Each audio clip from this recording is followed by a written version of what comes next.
Welcome to World Buzz Bulletin. In a move that highlights the deepening crisis of organized crime in Scandinavia, the Swedish government has announced its intention to lower the age of criminal responsibility to 13. This legislative shift is a direct response to a disturbing trend where powerful criminal gangs are increasingly recruiting children, some as young as 10 or 11, to carry out violent crimes, including drug trafficking and contract killings. By exploiting the current legal threshold of 15, these syndicates have effectively used minors as untouchable foot soldiers, a loophole that authorities are now moving aggressively to close.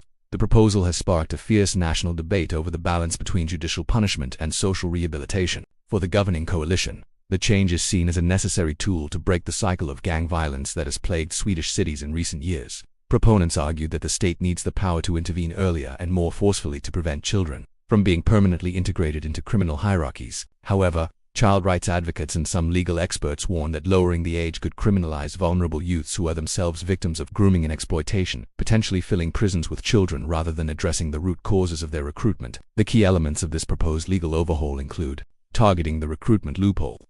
The primary goal is to strip gangs of a tactical advantage they gain by using 13 and 14-year-olds who currently face little to no legal repercussions for serious offenses. Early intervention powers.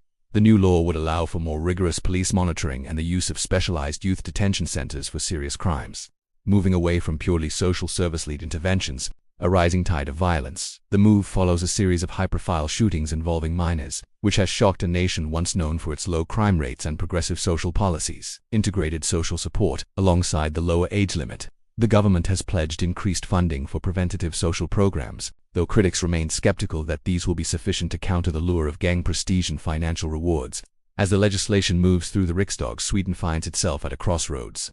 The transition from a focus on social welfare to a tough-on-crime approach represents a significant shift in the Swedish model. For the families living in areas most affected by gang activity, the hope is that these measures will finally restore a sense of safety.